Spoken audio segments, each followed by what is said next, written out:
Hey guys, माहौल जबरदस्त शानदार। आई होप जिंदगी मस्त चल रही है।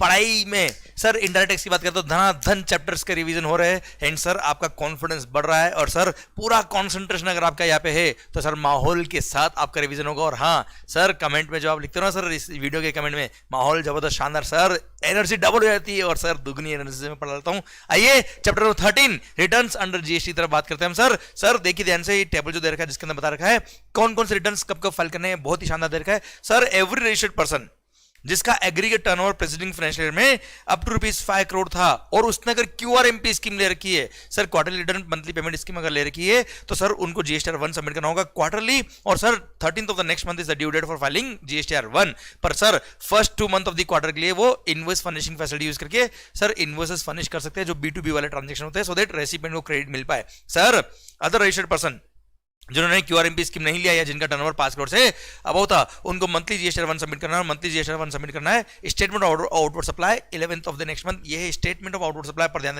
रखिएगा। सर ये फॉलोइंग कैटेगरी ऑफ 6 पर्संस को न जीएसटीआर 1 सबमिट करना होता है, नहीं जीएसटीआर 3 भी सबमिट करना होता है। ध्यान, GSTR 1 is the statement of outward supply, GSTR 3 भी is the return on GST.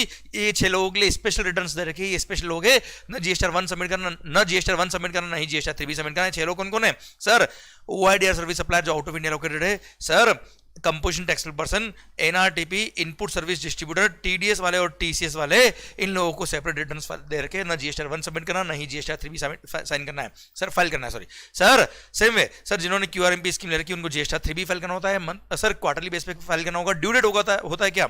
कुछ स्टेट में 22 है, कुछ स्टेट में 24th of the next month है। सर ध्यान देना, ये है क्वार्टरली क्यूआरएमपी स्कीम जिन्होंने ले रखा है। अदर रजिस्टर्ड पर्सन के लिए मंथली होता है। ड्यू डेट है क्या? 20th of the next month. और वही 6 कैटेगरी ऑफ पर्सन को सर जीएसटीआर 3 भी सबमिट करने की जरूरत नहीं है। अब वो 6 कैटेगरी को क्या फाइल करना होता है उसके लिए दे रखा है। अगर आप कंपोजिशन स्कीम सप्लायर हो तो ऐसे केस में सर आपको रिटर्न जो फाइल करना होता है, रिटर्न का फॉर्म है जीएसटीआर 4, उसको एनुअली फाइल करना होता है फाइनेंशियल खत्म होने के बाद 30th अप्रैल या उससे पहले।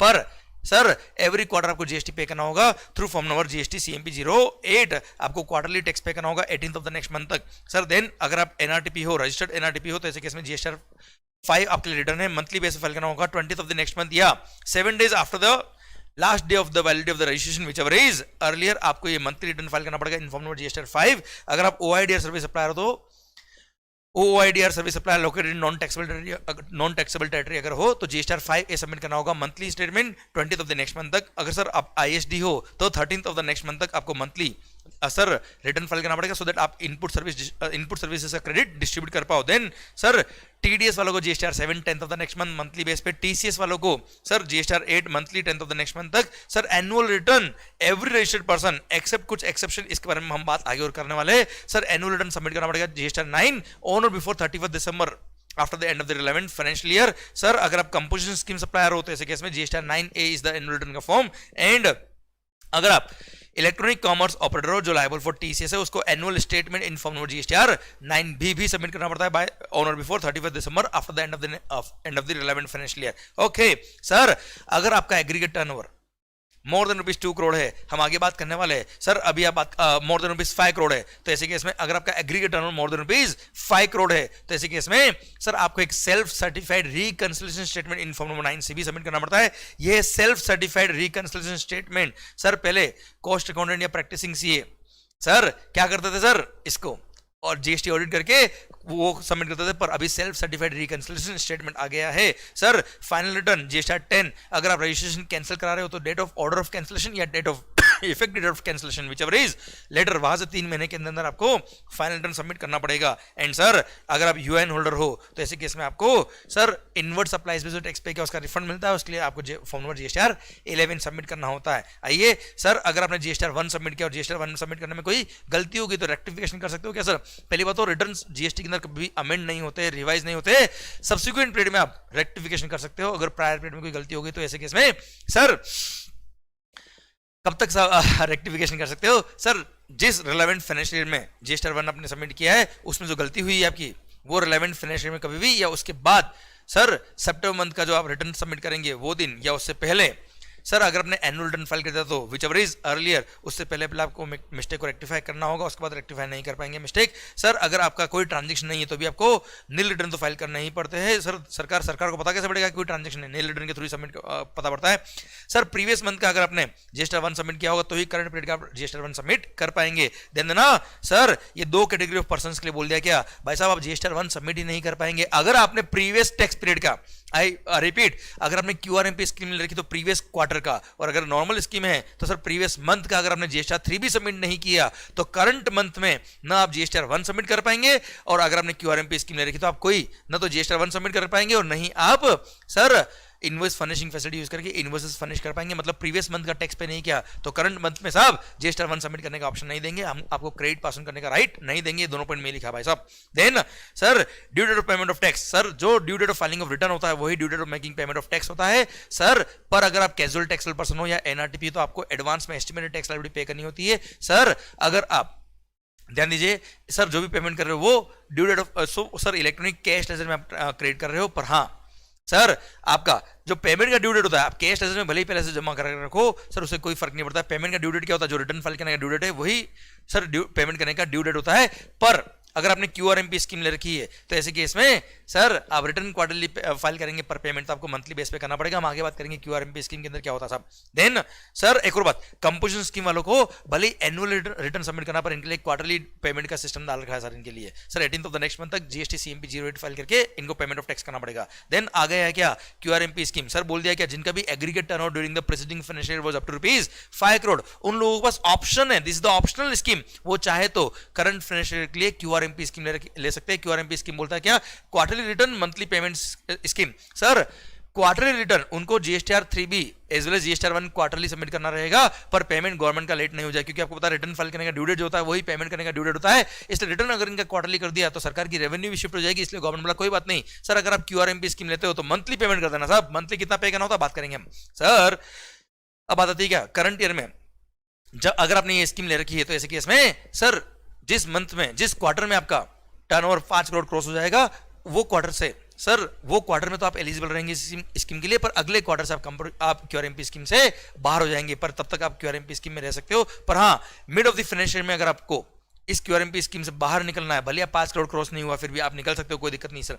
Sir mid of the financial में आप नॉर्मल स्कीम में मिड ऑफ द फाइनेंशियल में आपको क्यूआरएमपी स्कीम में आना है तो भी आप आ सकते हो सर। पर हाँ सर स्कीम में आना हो या स्कीम से एग्जिट करना हो इसके लिए इंटीमेशन डिपार्टमेंट देना पड़ेगा। कब तक सर, मान लो जुलाई टू सितंबर वाला जो क्वार्टर है उसके लिए आपको क्यूआरएमपी स्कीम में आना है, आप आ सकते हो, पर उसके लिए आपको इंटीमेशन देना पड़ेगा। कब से कब तक, मतलब sir intimation can be given sir, पर इंटीमेशन का एक टाइम ड्यूरेशन दे रखा है। जिस क्वार्टर के लिए आपको क्यूआरएमपी स्कीम लेना है उस क्वार्टर से पहले वाला क्वार्टर मतलब अप्रैल मई जून वाला, उसका सेकंड मंथ का फर्स्ट डे मतलब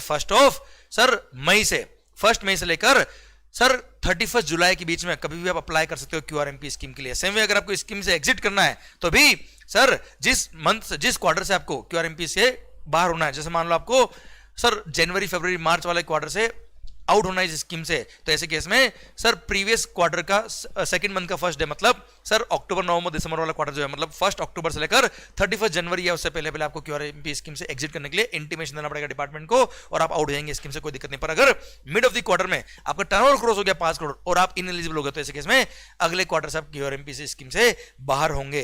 क्लियर, डन। पर हाँ ध्यान देना अगर आप क्यूआरएमपी स्कीम एक्सरसाइज कर रहे हो तो उससे पहले आपका रिटर्न फाइल हो जाना चाहिए, टैक्स पे हुआ होना चाहिए आपका बेटा। ओके सर, अच्छा क्यूआरएमपी स्कीम जो है ये क्वार्टरली वाइज है, आप चाहे तो किसी भी क्वार्टर से स्कीम से बाहर हो सकते हैं, किसी भी क्वार्टर में आप स्कीम में आ सकते हो, कोई दिक्कत नहीं सरकार। अच्छा अगर आपने क्यूआरएमपी स्कीम ली है तो अगेन ये जीएसटी इनवाइज है बेटा, क्या है ये GST invoice, this scheme is GST invoice and not pan number wise. मतलब आप चाहे तो आपके 4 रजिस्ट्रेशन नंबर है तो किसी पे क्यूआरएमपी स्कीम ले किसी पे नॉर्मल स्कीम ले, हमें कोई दिक्कत नहीं सर। देन अब सर अगर आप क्यूआरएमपी स्कीम लेते हो तो आपको जीएसटीआर 1 और इनवॉइस फर्निशिंग फैसिलिटी का सिस्टम क्या है, अगर आपने क्यूआरएमपी स्कीम ली तो आपको जीएसटीआर 1 भी क्वार्टरली फाइल करना, हमने बात ऑलरेडी कर ली sir.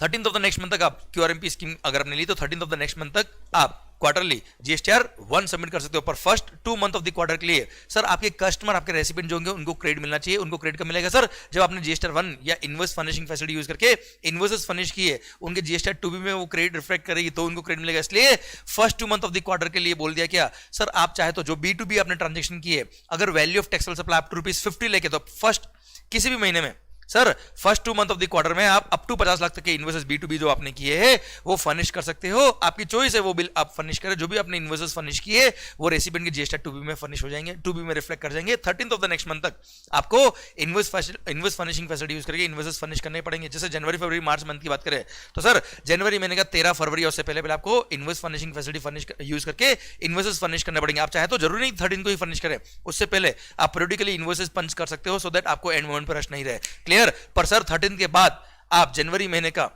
Invest furnishing facility use नहीं कर पाएंगे। अब 13th ऑफ द फरवरी से लेट हो गए तो अगले महीने का फरवरी महीने का जो आप इन्वेस्ट फर्निशिंग फैसिलिटी यूज करेंगे, फरवरी महीने के साथ जनवरी का क्लब करके आप इन्वेस्टर्स फर्निश कर देना। पर सर हम late furnishing of investors allow नहीं करेंगे इन्वेस्ट फर्निशिंग फैसिलिटी के थ्रू। और जो इन्वेस्टर्स आपने जनवरी फरवरी महीने में इन्वेस्ट फर्निशिंग फैसिलिटी यूज करके फर्निश कर दिए, उन इन्वेस्टर्स को वापस से आपको जीएसटी 1 सबमिट करते वक्त रीफर्निश करने की जरूरत नहीं, क्योंकि ऑलरेडी वो सबमिट हो गए, वो क्लब हो जाएंगे जीएसटी 1 के अंदर ऑटोमेटिक, कोई दिक्कत वाली बात नहीं है सर। क्लियर? डन। सरकार अब आता है क्या monthly payment scheme. Sir QRMP बोलता है क्या क्वार्टरली रिटर्न की बात कर ली हमने, क्वार्टरली GSTR1 की बात भी कर ली हमने। अब मंथली पेमेंट बोलता है क्या सर, आपको सरकार form number GST PMT 06 use करते हुए 25th of the next month तक आपको अपना सर टैक्स का पेमेंट करना पड़ेगा ऑन मंथली बेसिस। अब मंथली बेसिस पे पे करना है तो दो सिस्टम दे रखे, एक दे रखा है फिक्स सम मेथड और एक और दे रखा है क्या self assess method. Fix sum method बोलता है क्या प्रीवियस क्वार्टर में जो आपने टैक्स पे किया, जिस हेड में टैक्स पे किया उसका 35% रेस्पेक्टिव हेड वाइज आप पे करो, भारत माता की जय। अब एक्चुअल लायबिलिटी कुछ भी हो हमें कंसर्न नहीं है, कोई दिक्कत नहीं सरकार। सर फिर जब एक्चुअल रिटर्न फाइल करेंगे जीएसटी 3B, उसमें जब डिफरेंस अमाउंट ऑफ टैक्स आएगा वो पे करना, भारत माता की जय, हमें कोई दिक्कत नहीं है। पर अगर मान लो प्रीवियस जो आपका क्वार्टर था वो क्वार्टर नहीं था, आपने प्रीवियसली मंथली बेस पे टैक्स पे किया था और अभी आप QRMP स्कीम में फर्स्ट बार आए हो तो प्रीवियस मंथ में जो टैक्स पे किया वो first 2 month of the quarter में पे करना, हमें कोई दिक्कत नहीं है। और सर जब लास्ट 3rd मंथ का जब आप रिटर्न सबमिट करेंगे जीएसटी 3B 3rd मंथ में, तब आप एक्चुअल जो टैक्स बनता है उस अकॉर्डिंग पे कर देना। क्लियर? ये फर्स्ट 2 महीने के लिए बोल रखा है। अच्छा एक और बात कहा हुआ है क्या, ये जो आप फिक्स मेथड आप यूज कर रहे हो, अगर आपके इलेक्ट्रॉनिक कैश लेजर या क्रेडिट लेजर में ऑलरेडी सफिशिएंट बैलेंस पड़ा है तो सर हमें कोई दिक्कत नहीं है, आप ये फिक्स अमाउंट नहीं भी जमा करेंगे तो भी चल जाएगा बेटा। एक और दे रखा है सेल्फ असेस मेथड। अच्छा एक और बात, प्रीवियस मंथ या प्रीवियस क्वार्टर जो एज द केस में भी उसका आपको 35% पे करना पड़ेगा क्वार्टरली केस में, और मंथली केस में प्रीवियस मंथ में जो पे किया उतना पे करना पड़ेगा। पर आपका प्रीवियस जो टैक्स पीरियड है, भले वो मंथली हो या QRMP स्कीम के थ्रू क्वार्टरली हो, सर कंप्लीट टैक्स पीरियड होना चाहिए। मतलब first day of the month से लेकर last day of the month या last day of the tax period तक आप रजिस्टर्ड होने चाहिए, तब जाके आपका वो प्रीवियस पूरा टैक्स पीरियड माना जाएगा। Complete tax period, complete tax period तभी माना जाएगा जब first day of the tax period से लेकर last day of the tax period तक आप रजिस्टर्ड थे, तभी तो सर पूरे महीने की लायबिलिटी एक साथ आएगी, उसका 35% पे करना, हमें कोई दिक्कत नहीं है। सेल्फ असेस मेथड बोलता है हर महीने क्या करो, एक्चुअल लायबिलिटी कैलकुलेट करो, इलेक्ट्रॉनिक क्रेडिट लेजर में कितना क्रेडिट आया वो देख लीजिए और सर अकॉर्डिंगली जो लायबिलिटी बनती है उतना पे करो, भारत माता की जय करो, हमें कोई दिक्कत नहीं सर। और हाँ ये बोल दिया क्या इन दोनों ऑप्शन में से कोई भी ऑप्शन आप किसी भी महीने में लो चेंज करो, हमें कोई दिक्कत नहीं। किसी महीने में ये वाला ऑप्शन लिया, किसी महीने में ये वाला ऑप्शन लिया, आपको किसी को इंटीमेशन भी नहीं देना है और अकॉर्डिंगली आपको आपके हिसाब से पे करना है। पर हाँ पे करते वक्त जो भी अमाउंट आप पे करो वो आपके इलेक्ट्रॉनिक कैश लेजर में अमाउंट डिपॉजिट होगा, उससे आप रिफंड नहीं ले सकते जब तक आपका रिटर्न जीएसटी 3B सबमिट नहीं होता तब तक। क्लियर? प्लस ऑलरेडी अगर इलेक्ट्रॉनिक कैश लेजर या क्रेडिट लेजर में सफिशिएंट बैलेंस है तो आप चाहे तो अभी पे नहीं करेंगे, चल जाएगा बच्चों। Clear? Done. Sir quarterly return filing of in form number GSTR 3B, sir जैसे क्वार्टर खत्म होगा सर 22nd या 24th depending on state to state, अलग अलग स्टेट में, कुछ स्टेट में 22nd है ड्यू डेट, कुछ स्टेट में 24th। अच्छा जो मंथली पेमेंट है first 2 month of the quarter के लिए 25th is the due date for making payment of tax. Clear? Sir यहां पर अब रिटर्न फाइल करना है 22nd या 24th of the next month is the due date. अब रिटर्न जो सबमिट करेंगे उसमें सर कितना लायबिलिटी आ रहा है, कितना क्रेडिट है, उसके अकॉर्डिंग आप देखेंगे कितना पे किया है। जो भी बैलेंस होगा इलेक्ट्रॉनिक कैश लेजर या क्रेडिट लेजर को यूज करेंगे, नहीं तो आप बैलेंस रिचार्ज करेंगे इलेक्ट्रॉनिक कैश लेजर में, रिटर्न सबमिट करेंगे बेटा। Clear? Done. Applicability of interest ध्यान दीजिएगा बेटा, जब एक्चुअली आप जीएसटी 3B सबमिट कर रहे हो तब मान लो आपकी लायबिलिटी ज्यादा आई, आपने जो first 2 month of the quarter में जो टैक्स पे किया वो अगर फिक्स सम मेथड के अकॉर्डिंग किया, पर एक्चुअल जब आपने लायबिलिटी देखी 3B फाइल करते वक्त तब आपकी लायबिलिटी कुछ ज्यादा बनती थी, तो ऐसे केस में कोई फर्क नहीं पड़ता क्योंकि गवर्नमेंट खुद ने बोला 35% के हिसाब से आप टैक्स पे करते हो तो हमें कोई इंटरेस्ट नहीं चाहिए, तो ऐसे केस में कोई इंटरेस्ट नहीं लगेगा। पर अगर आपने self assessment method system opt किया था तो ऐसे केस में आपने अगर सेल्फ असेसमेंट के हिसाब से जो टैक्स पे किया first 2 month of the quarter में, और सर जब जीएसटी 3B सबमिट करे तो एक्चुअल लायबिलिटी आपने देखी, तब मान लो लायबिलिटी कुछ ज्यादा आती है, तो ऐसे केस में आपको वो रेस्पेक्टिव मंथ का ड्यू डेट से लेकर जब आप difference amount of tax GST 3B file करते वक्त पे करते हो तब तक आपको इंटरेस्ट पे करना पड़ेगा, simple interest 18% per annum as per number of days. माहौल सरकार एप्लीकेबिलिटी ऑफ लेट फी, ध्यान दीजिएगा बेटा, QRMP स्कीम के केस में अगर आप रिटर्न फाइल करने में लेट होते हो तो लेट फाइलिंग फी लगती है सर। पेमेंट लेट करने में, पेमेंट अगर लेट करते हो तो इंटरेस्ट लगता है सर, सिंपली। ओके, नेक्स्ट है क्या, communication of details of GST 1 etcetera to the recipient of supply. Sir ये बोल दिया क्या, जैसे आप जीएसटी 1 सबमिट करते हो इधर से या इनवॉइस फर्निशिंग फैसिलिटी यूज करके इनवॉइसेस फर्निश करते हो, या सर आप अगर एनआरटीपी हो तो जीएसटीआर 5 सबमिट किया होगा, अगर आप सर अगर आप इनपुट सर्विस डिस्ट्रीब्यूटर हो तो जीएसटीआर 6 सबमिट किया होगा, या आपने टीडीएस वाले हो तो जीएसटीआर 7, टीसीएस वाला जीएसटीआर इन्होंने जो सबमिट किया वो रेसिपिएंट को कम्युनिकेट होगा, ऑटो पॉपुलेट होगा उसके रेसिपिएंट के रेस्पेक्टिव जीएसटी पोर्टल पे। सर जीएसटीआर 2B के अंदर रिफ्लेक्ट करेगा जितना भी क्रेडिट उसको मिलना है उतना। क्लियर, जो भी आपने इनवॉइसेस फर्निश की यूजिंग इनवॉइस फर्निशिंग फैसिलिटी या यूजिंग द जीएसटीआर 1, वो सारे इनवॉइसेस उसके जीएसटीआर 2B में रिफ्लेक्ट करेंगे, जिसके बेस पे वो क्रेडिट ले सकता है। अगर आप रेसिपिएंट इनपुट सर्विस डिस्ट्रीब्यूटर तो उसके जीएसटीआर 6A में जाएगा, रेसिपिएंट अगर कंपोजिशन सप्लायर है तो उसके जीएसटीआर 4A में जाएगा, बाकी सबके जीएसटीआर 2B में जाता है बच्चों। सर अब जीएसटीआर 2B क्या है, जीएसटीआर 2B में ऑटो पॉपुलेटेड, ये ऑटो पॉपुलेटेड फॉर्म है बेटा, जिसमें जितने भी इनवॉइसेस सप्लायर्स ने फर्निश किए वो सब आपके जीएसटीआर 2B में रिफ्लेक्ट करेंगे, और जो भी जीएसटीआर 2B में क्रेडिट रिफ्लेक्ट कर रही है till the due date of furnishing GSTR 1 और invoice furnishing facility whichever later, उस दिन तक का जितना भी क्रेडिट जीएसटीआर 2B में आ रहा है उतने क्रेडिट को आप ले सकते हो। पर अगर जीएसटीआर 2B में due date of filing GSTR 1 या invoice furnishing facility which is later, मतलब 13th of the next month for example, sir उसके बाद अगर कोई क्रेडिट जीएसटीआर 2B में आती है तो अगले महीने में क्रेडिट मिलेगी, इस महीने में क्रेडिट नहीं मिलेगी। तो सर कुल मिला के मैं जनवरी महीने की बात करूं तो सर जनवरी महीने का क्रेडिट सर रेसिपिएंट को उसको उसके जीएसटीआर 3B में वो तभी ले पाएगा जब जनवरी महीने का सारा बिल उसका जितना भी परचेज किया हुआ वो उसके जीएसटीआर 2B में आ रहा है। पर 2B में कब तक आ सकता है बेटा, वो 13 फरवरी या उससे पहले पहले अगर रिफ्लेक्ट कर गया तो क्रेडिट ले पाएगा सर। पर अगर कोई इनवॉइस बाद में आया जीएसटीआर 2B में तो वो अगले महीने में क्रेडिट मिल पाएगा, इस महीने में क्रेडिट नहीं मिल पाएगा। तो कुल मिला के मैं कह दूं सर, जिन भी सप्लायर्स ने इनवॉइसेस फर्निश किए या जीएसटीआर 1 सबमिट किया, मैं इस एग्जाम्पल की बात करूं तो सर 14th ऑफ, सरकार सुनेंगे ध्यान से, 14th ऑफ जनवरी से लेकर 13th ऑफ फरवरी के बीच में जिन्होंने भी जीएसटीआर 1 सबमिट किए या इनवॉइस फर्निशिंग फैसिलिटी यूज करके इनवॉइसेस फर्निश किए, वो सब जीएसटीआर 2B ऑफ दी जनवरी महीने में रिफ्लेक्ट करेगा, उन सबका क्रेडिट उसको मिल जाएगा जनवरी महीने के हिसाब से बेटा। क्लियर, पर ध्यान देना बेटा, उसके बाद जो फर्निश करेगा उसका अगले महीने में मिल पाएगा क्रेडिट इनको।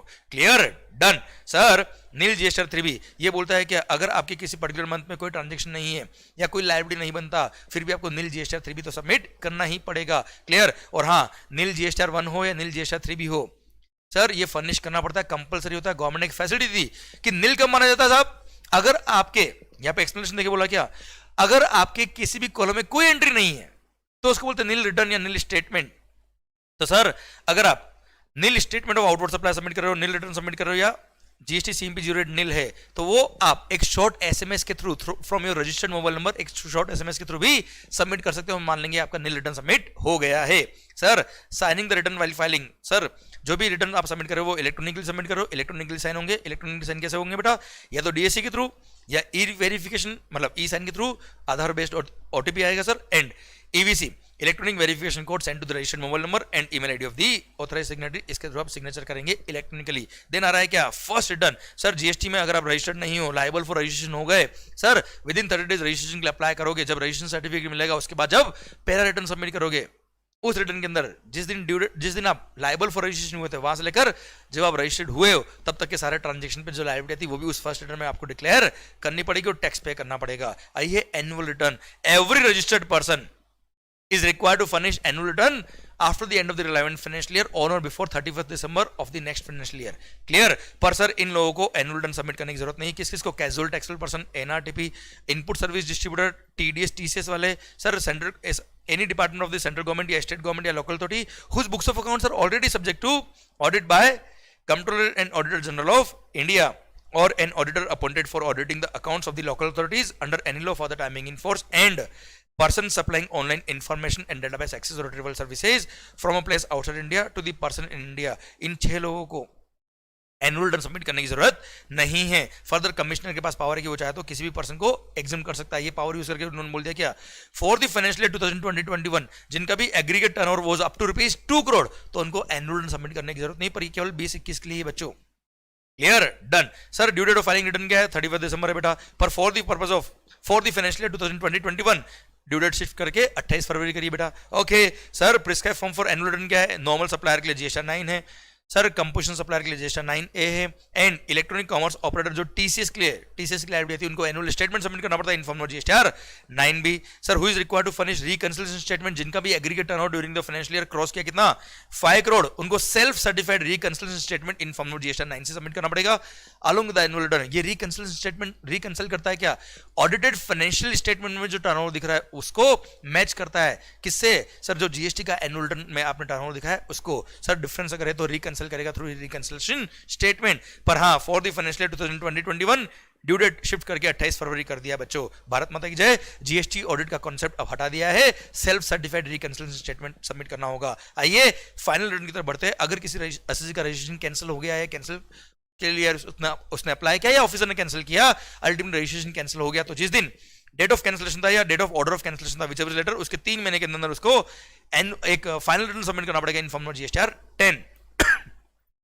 Default in furnishing the return, सरकार हमने जो भी रिटर्न पढ़े अगर उसको फर्निश करने में आप लेट होते हो तो सर गोली से नहीं उड़ाएंगे आपको, क्योंकि सर गोली से डर नहीं लगता बच्चों, सर मार्क्स कटने से डर लगता है, इसलिए दिल थाम के ध्यान इधर होना चाहिए। सरकार अगर रिटर्न फाइल करने में लेट होते हो तो सबसे पहली बात सेक्शन 46 बोलता है हम उस एसएससी को नोटिस भेजेंगे और नोटिस में लिख देंगे अगले 15 दिन में रिटर्न सबमिट कर देना।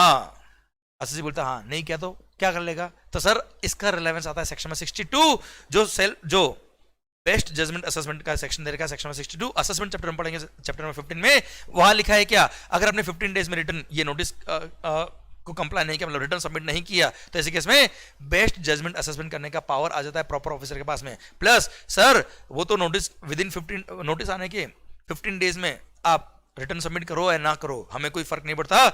लेट फाइलिंग फी तो लगेगी। लेट फाइलिंग फी कितनी है? 100 रुपए per day subject to maximum rupees 5000, मतलब 100 रुपी पर डे और rupees 5000 whichever is lower is the late filing fee. पर गवर्नमेंट पास पावर की वो चाहे तो इसको रिड्यूस भी कर सकते हैं, रिड्यूस करने का पावर देकर इन्होंने रिड्यूस किया है। रिड्यूस कितना किया वो देखिएगा बेटा। अच्छा, ये जो हम लेट फाइलिंग फी पढ़ रहे हो वो सीजीएसटी एक्ट की equal let filing fee is levied under SGST act also बेटा। तो हम तो हमारे सिलेबस में एग्जाम्स के पर्पस के लिए सीजीएसटी की पेनल्टी पूछी जाती है, हम वही बात करें, सीजीएसटी की लेट फाइलिंग फी बात करें। ओके सर, अगर किसी आरसीसी का नील आउटवर्ड सप्लाईज है या total amount of tax payable कितना है नील, तो ऐसे केस में जीएसटीआर 1 या 3B या जीएसटीआर 4 सबमिट करने में लेट हो गया तो ₹10 per day is the late filing fee subject to maximum ₹250 बस। ये सीजीएसटी का लेट फाइलिंग फी। सर अगर प्रीसीडिंग फाइनेंशियल में turnover was up to ₹1.5 crore तो सर ऐसे केस में आप जीएसटीआर 1, 3B या 4 सबमिट करने में लेट हो गए तो ₹25 per day subject maximum ₹1000। Sir 1.5 crore से टर्नओवर अबव था पर अप टू ₹5 करोड़ था तो जीएसटीआर 1 हो या 3B हो। सर अच्छा जीएसटीआर 4 नहीं आएगा क्योंकि 1.5 करोड़ से क्रॉस हो गया, मतलब कंपोजिशन से वैसे भी नहीं है बेटा, तो ऐसे केस में ₹25 पर डे पर subject maximum ₹2500। Sir TDS director बोल दिया जीएसटीआर 7 सबमिट करने में लेट हो गया तो sir ₹25 per day subject maximum ₹1000 only. Sir input service distributor अगर लेट हो गया तो ₹25 per day subject maximum ₹5000। Sir NRTP जिसकी लायबिलिटी पेबल निल है या NRTP who have GST liability in the said return, तो सर क्या होगा, जीएसटी फाइल करने में लेट हो गया, निल रिटर्न निल लायबिलिटी थी तो 10 पर डे, अदर देन निल लायबिलिटी थी ₹25 पर डे पर सब्जेक्ट मैक्सिमम ₹5000। क्लियर? ये सब ध्यान नहीं, पर स्टेटमेंट पर मंथ पर रिटर्न जो होता है इनका उसके अकॉर्डिंग ये लेट फाइलिंग फी दे रखी है। This is the late filing fee of CGST. अच्छा ध्यान देना बेटा, अदर देन निल रिटर्न है, देखो निल रिटर्न है बात ही खत्म, ₹10 पर डे। अदर देन निल रिटर्न है और टर्नओवर मोर देन 5 करोड़ है, सर यहाँ पे कोई मोर देन 5 करोड़ के टर्नओवर वालों के लिए कोई रिडक्शन इन द फीस नहीं दे रखा है, तो वहां पर ₹100 पर डे और 5000 विच एवर इज लोअर ये फीस लगेगा बच्चों। भारत माता की जय। एनुअल रिटर्न फाइल करने में अगर आप लेट हो गए तो ऐसे केस में late filing ₹100 per day subject maximum ₹0.25% of the turnover in the state. Clear? तो sir turnover in the state का 0.25% और ₹100 per day whichever is lower. Clear? Done. GST practitioner कौन होते हैं सर? सर कौन eligible है? A citizen of India, person of sound mind, बेटा पागल आदमी है तो वो सर समझे खुद ही प्रैक्टिस कर ले बहुत है बेटा। Sir then person not educated as insolvent, person who is not been convicted by any competent court, बेटा खुद मुजरिम है सर किसी का जीएसटी रिटर्न क्या फाइल करेगा सर? ये मुजरिम लोगों को जीएसटी प्रैक्टिशनर की तरह हम लाइबल हम अथॉरिटी नहीं देंगे sir. Sir satisfy any of the following condition, he is retired officer of the commercial tax department of any state government or of the CBIC department of revenue government of India who has worked in the post not lower than the rank of gazette B gazetted group B gazetted officer for a period not less than 2 years, या फिर वो sir sales tax practitioner था या tax return preparer था for last 5 years, more than 5 years, plus sir GST के अंदर उनका एक एग्जामिनेशन भी हुआ जीएसटी प्रैक्टिशनर का जिसको उसने पास किया है सर, प्लस और कौन एलिजिबल है साहब, a person who is passed, sir ध्यान देना ये लोग तो एलिजिबल ही है, प्लस सर अगर आप एक ग्रेजुएट हो, माहौल ग्रेजुएट और पोस्ट ग्रेजुएट डिग्री सर और equivalent degree having in degree in commerce, law, banking, including higher auditing or business administration or business management from any Indian university established by any law for the timing in force, या foreign university which is recognized by Indian university, या फिर other examination conducted by government, या फिर a person who has passed the final examination of the ICAI, ICSI और ICWI, भले उसने membership नहीं लिया पर अगर पास कर लिया फाइनल के एग्जामिनेशन, आर्टिकलशिप बाकी है, कोई बात नहीं साहब, sir he will be eligible as a GST practitioner. Sir what are the activities जो वो कर सकता है, sir statement of outward supplies और इनवर्ड सप्लाईज फर्निश कर सकता है बेटा वो, देन सर मंथली, क्वार्टरली और एनुअल या फाइनल रिटर्न सबमिट कर सकता है, कैश लेजर में अमाउंट डिपॉजिट कर सकता है, सर रिफंड क्लेम कर सकता है, अमेंडमेंट ऑफ रजिस्ट्रेशन या कैंसलेशन ऑफ रजिस्ट्रेशन के लिए अप्लाई कर सकता है, एवे बिल इशू कर सकता है, जॉब वर्कर के केस में आपको, आप अगर जॉब वर्कर को कोई गुड्स वगैरह भेजते हो तो फॉर्म नंबर GST-ITC 04 फाइल करना पड़ता है आपको, वो फाइल कर सकता है, सर ट्रांसपोर्टर के केस में एनरोलमेंट उसको वो करा सकता है सर, ट्रांसपोर्टर सर उसका ट्रांसपोर्टर का एनरोलमेंट अमेंड कर सकता है, कैंसिल कर सकता है बेटा वो, सर देन कंपोजिशन स्कीम में आना है या उससे विड्रॉ करना वो कर सकता है सर बच्चा वो ये, sir income point number D, E and I मतलब ये वाला, देन D रिफंड के लिए और E सर रजिस्ट्रेशन कैंसिल और अमेंडमेंट के लिए या कंपोजिशन में आना है बाहर आने के लिए, सर पहले सर वो ये जीएसटी प्रैक्टिशनर काम तो कर सकता है ये वाला, पर पहले सर अप्रूवल मिलेगा इन तीनों केस में, पहले एक बार उसको अप्रूवल लेना पड़ेगा किसका, एसएससी का, वरना पता पड़ा आपने फीस पे नहीं करी और आपने रजिस्ट्रेशन उसका क्या कर दिया, कैंसिल कर दिया, इसलिए pre approval of the assessee is required in such cases. आइए इन्फॉर्मेशन रिटर्न, सीबीएसई को पावर दे रखा है कि वो चाहे तो किसी भी अदर थर्ड पर्सन से, भले वो कोई भी पर्सन हो, एसएससी हो, रजिस्टर्ड हो, जीएसटी में ना हो, गवर्नमेंट का कोई भी डिपार्टमेंट हो, उससे कोई भी information in any format including electronic format मांग सकता है, और वो इन्फॉर्मेशन अगर उन्होंने नहीं दी सर तो उनके लिए भी पेनल्टी है सर यहाँ पे. हाँ उससे पहले कुछ बातें हो रहे हैं, अगर मान लो इन्फॉर्मेशन दी पर डिफेक्टिव इन्फॉर्मेशन थी तो ऐसे केस में डिपार्टमेंट को वापस से इन्फॉर्मेशन लौटाएगा और बोलेगा भाई जिस फॉर्मेट में मांगा, जिस फॉर्मेट में मांगा, जिस तरह से मांगा उस तरह से दो, ये डिफेक्टिव इन्फॉर्मेशन हमको नहीं चाहिए, अगले 30 दिन में रेक्टिफाई कर देना. अगर 30 दिन में रेक्टिफाई नहीं करी तो ये मानेंगे कि उन्होंने इन्फॉर्मेशन फर्निश ही नहीं करी. अब इन्फॉर्मेशन फर्निश ही नहीं करी तो फाइनली उनको एक नोटिस और लिखा जाएगा जिसमें लिखा जाएगा नेक्स्ट 90 डेज में इन्फॉर्मेशन दे देना. नहीं सबमिट किया आपने वो इन्फॉर्मेशन तो ऐसे केस में sir ₹100 per day subject to maximum ₹5,000. This is the penalty which can be charged by CBSE from any such other department. For example, income tax department को सर ये पेनल्टी चार्ज कर सकता है CBSE department अगर उसने information नहीं दी तो. Sir power to call for information, the commissioner और any officer authorised by him, वो चाहे तो किसी भी पर्सन से, जीएसटी में कोई भी पर्सन, जीएसटी से रिलेटेड कोई भी मैटर है उससे इन्फॉर्मेशन मांग सकता है. सर पढ़िए, the commissioner or an officer authorised by him may by an order direct any person to furnish information relating to any matter dealt with in connection with the act within such time, in such form and such manner as may be specified therein. मतलब any matter dealt with in connection with this act, किसी भी person से, भले वो person registered हो ना हो, उससे इन्फॉर्मेशन के लिए बोल सकता है. और अगर वो सॉरी अगर वो पर्सन इन्फॉर्मेशन नहीं देता है या फेल हो जाता है इन्फॉर्मेशन देने में तो ऐसे केस में वन टाइम जो फीस है फाइन है वो है कितना 10,000 रुपये, और अगर कंटिन्यूइंग ऑफेंस है तो ऐसे केस में ₹100 per day subject to maximum ₹25,000 is the fine और penalty which can be charge on such person. Sir देने क्या बार, कौन सा बार, ओ भाई ओ बेवड़ो, sir bar on disclosure of information, जो सेक्शन नंबर 150 या 151 जो हमने लास्ट दो पढ़े section, sir power to collect the information वाले बेटा. हाँ है ना, ये इन्फॉर्मेशन जो डिपार्टमेंट पास गई है ये इन्फॉर्मेशन डिपार्टमेंट अपने पर्पस के लिए यूज करेगा, वो डिस्क्लोज नहीं कर सकता किसी भी पर्सन को, पर for the purpose of proceedings under this act इस इंफॉर्मेशन को यूज कर सकता है after giving opportunity of being heard to the respective person.